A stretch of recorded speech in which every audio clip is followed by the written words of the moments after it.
Shalom, saya Rina Pasaribu dari kelas 11I1 akan menjelaskan sejarah bulu tangkis, peraturan permainan bulu tangkis, jenis teknik pukulan permainan bulu tangkis, dan juga profil pemain bulu tangkis di Indonesia. Yang pertama adalah sejarah bulu tangkis.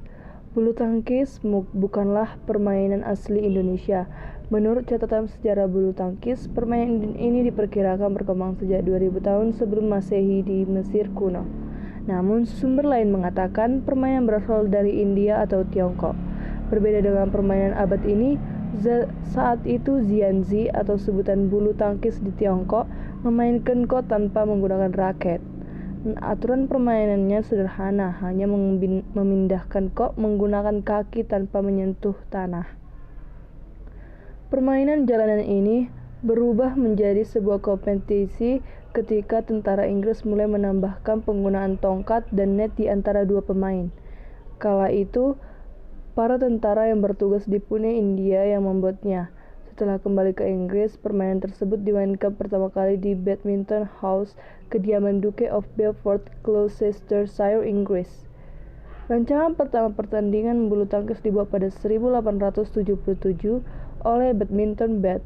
Setelah beberapa tahun, asosiasi bulu tangkis di Inggris terbentuk, tepatnya pada 1893, 6 tahun berselang.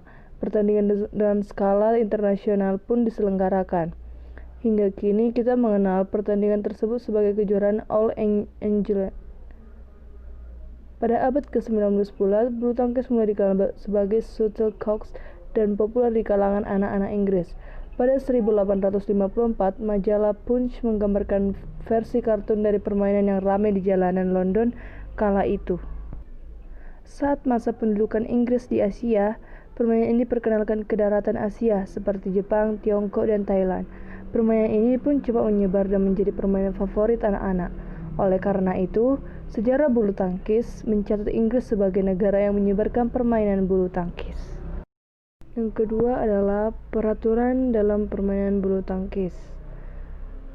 Yang pertama, garis lapangan untuk area permainan dan servis bulu tangkis.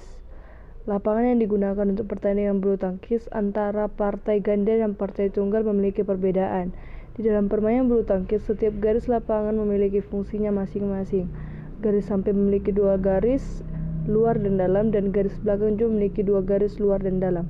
Untuk area bidang permainan bulu tangkis, garis samping dalam dan garis belakang luar digunakan untuk area permainan tunggal, sedangkan garis samping luar dan garis belakang luar digunakan untuk area permainan untuk partai ganda.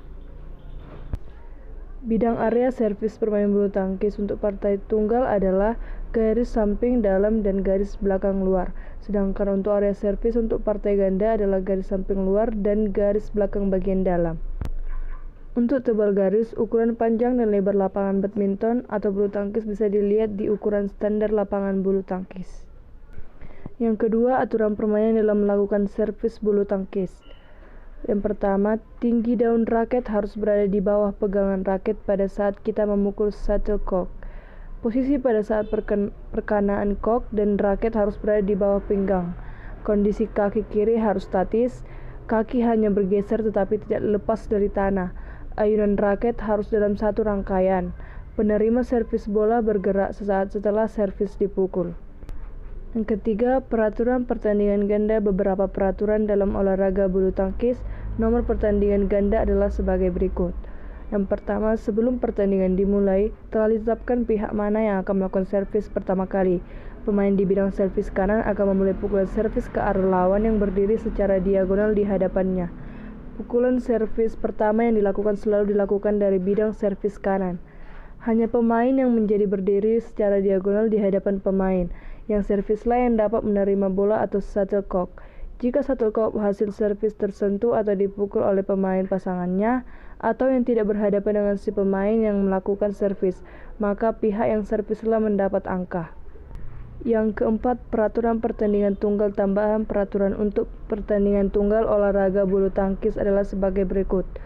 Permainan akan melakukan servis dari atau menerima servis dari bidang servis kanan hanya bila nilai pelaku servis adalah 0 atau angka genap pertandingan seperti nilai 2, 4, 6, dan seterusnya. Servis dilakukan dan diterima dari bidang servis kiri bila nilai pelaku servis merupakan angka ganjil seperti 1, 3, 5, dan seterusnya.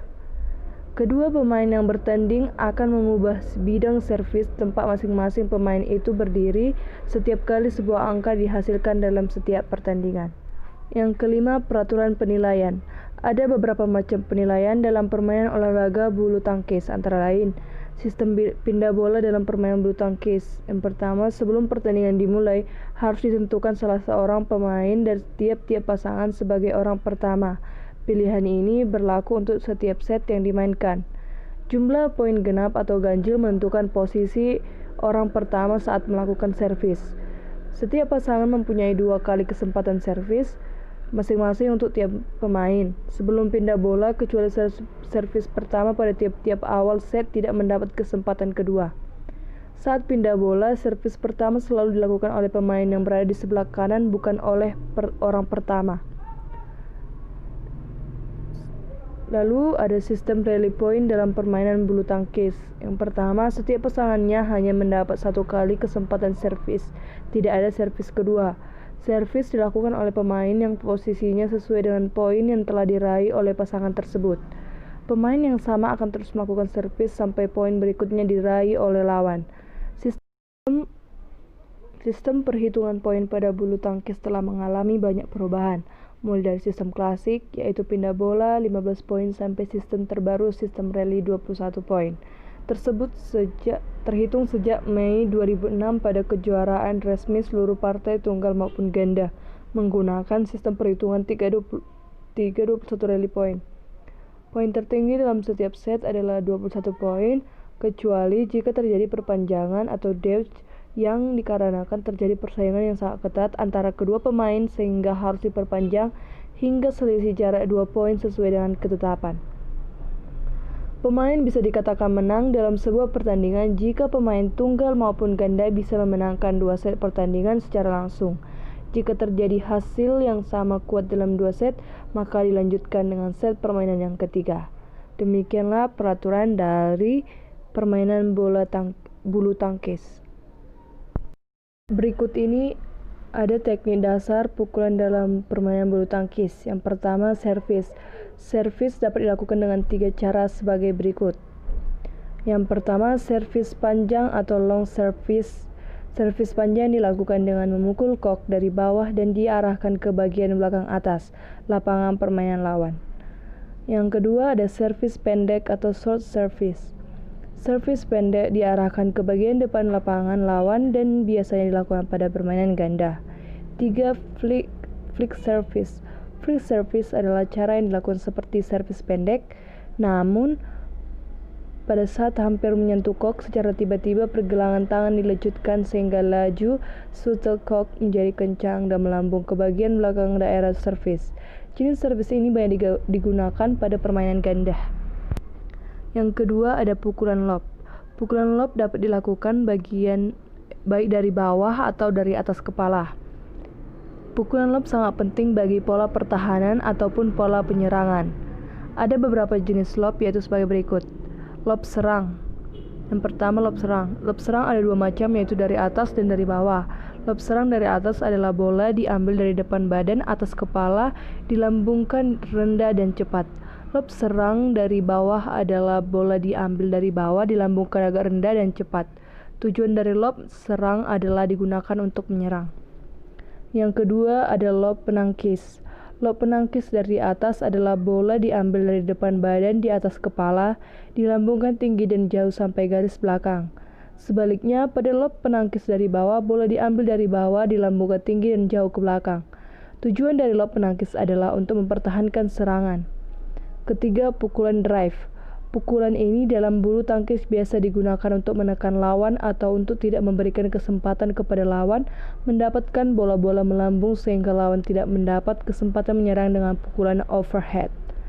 Keempat, ada pukulan drop shot. Pukulan drop shot dalam permainan bulu tangkis dilakukan dengan tujuan menempatkan bola secepatnya dan sedekat-dekatnya dengan net pada lapangan lawan. Drop shot dapat dilakukan dari bagian atas dan bagian bawah. Drop shot atas terdiri Drop shot atas terdiri atas dua macam, yaitu drop shot penuh dengan arah yang menukik tajam dan digunakan pada permainan tunggal, dan drop shot potong, yaitu gerakan raket menyentuh bola tanpa menahan gerak tersebut. Yang kelima, teknik smash. Smash adalah pukulan yang dilakukan dengan cepat dan sekeras-kerasnya ke arah bawah lapangan lawan. Ada beberapa macam pukulan smash, yaitu sebagai berikut. Yang pertama, smash penuh. Smash penuh ini dilakukan dengan daun raket seluruhnya dan dilakukan dengan sekuat tenaga. Yang kedua ada smash potong.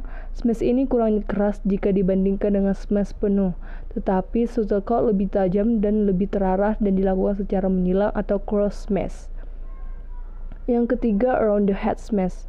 Main smash di depan pundak kiri atau bahkan lebih ke kiri, yaitu smash dengan memutar mengitari atas kepala. Around the head smash sangat memerlukan keterampilan gerak pergelangan tangan dan keseimbangan badan untuk menjaga posisi agar bisa tetap berdiri dengan tegak dan tidak sempoyongan.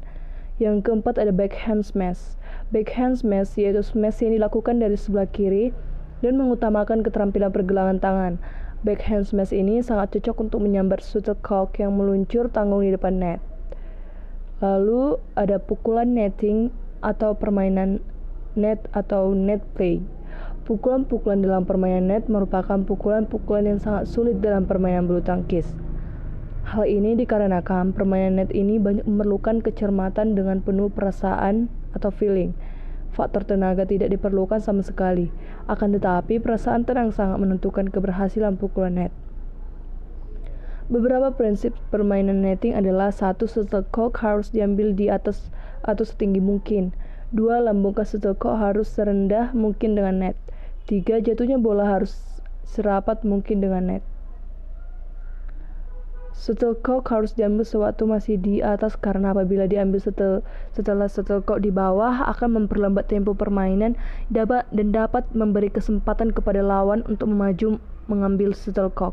Jatuhnya shuttlecock dibuat serapat mungkin karena dengan net sehingga lawan kesulitan untuk mengembalikannya. Karena terlalu mepet dengan net, maka pengembalian shuttlecock lawan ada kemungkinan tanggung dan dapat dengan mudah kita sambar bola tersebut untuk mendapatkan poin.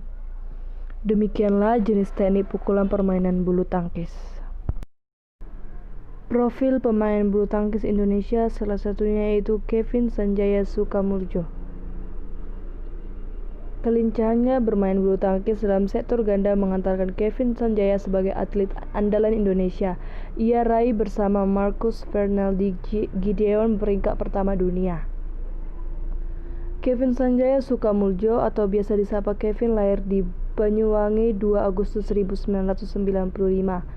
Meski umurnya masih terbilang muda, kini ia dan Marcus menjadi pemain ganda putra yang patut diperhitungkan oleh lawan. Pasangan ini kini menempati peringkat 1 dunia versi BWF. Karirnya dimulai dengan bergabung bersama klub bulu tangkis The Jarum pada 2007. Saat itu usianya masuk 12 tahun. Kelincahan dan kematangannya terus berkembang seiring dengan pengalaman bertandingnya di level internasional. Prestasinya dimulai ketika mengikuti kejuaraan dunia junior BWF. Kevin saat itu berpasangan dengan Masita Mahmudin hanya mampu meraih perak. Setelah itu, ia berganti-ganti pasangan di level junior Asia dan meraih 2 medali perunggu. Saat tergabung dalam tim SEA Games 2015, Kevin yang berpasangan dengan Marcus Gideon bersama rekan-rekannya berhasil menyumbangkan medali emas. Setelah itu dari tahun ke tahun penampilannya kian berkembang pesat dan menjadi momok yang menakutkan bagi lawan. Beberapa kali turnamen seperti Cina Terbuka, India Terbuka, Australia Terbuka, pasangan ini berhasil menjadi juara. Dan salah satu gelar terbaiknya itu berhasil menjadi juara All England 2017 setelah menaklukkan pasangannya dari Cina. Kemenangan hat-trick-nya menjadi salah satu rekor pribadinya. Selain berpasangan dengan Marcus, Kevin juga pernah berpasangan dengan Gracia Poli di sektor ganda campuran. Kevin menjadi salah satu pemain yang suka menipu lawan lewat gerakannya, salah satunya dengan melakukan service flick yang kerap kali bikin lawan emosi. Sejumlah gelar sudah raih dengan peringkat 1 dunia versi BWF dalam usia 22 tahun. Kevin Sanjaya bersama pasangannya Marcus ingin melengkapi gelar juaranya pada ajang kejuaraan dunia dan olimpiade pada tahun berikutnya. Data diri dari Kevin Sanjaya agama Kristen, tinggi 170 cm, berat 55 kg, pegangan kanan, peringkat tertinggi BWF 1 bersama Marcus Gideon, dan peringkat saat ini BWF 1 bersama Marcus Gideon. Prestasi yang pernah ia raih ialah medali perunggu ganda putra kejuaraan junior Asia 2012, medali perunggu ganda putra kejuaraan junior Asia 2013, medali perunggu beregu campuran kejuaraan junior Asia 2013, medali perak ganda campuran kejuaraan dunia junior 2013, medali perak beregu campuran kejuaraan dunia junior 2013, medali perak ganda putra SEA Games Singapura 2015, medali emas beregu putra SEA Games Singapura 2015, medali perak beregu putra Piala Thomas 2016, medali perunggu beregu campuran Piala Sudirman 2015.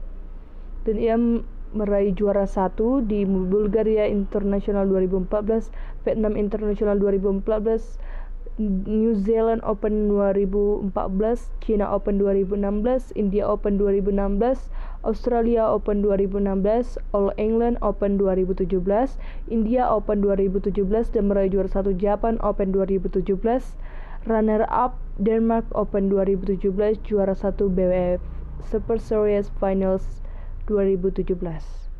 Demikianlah profil dari Kevin Sanjaya. Demikianlah hasil presentasi saya. Apabila ada kesalahan, saya minta maaf. Terima kasih.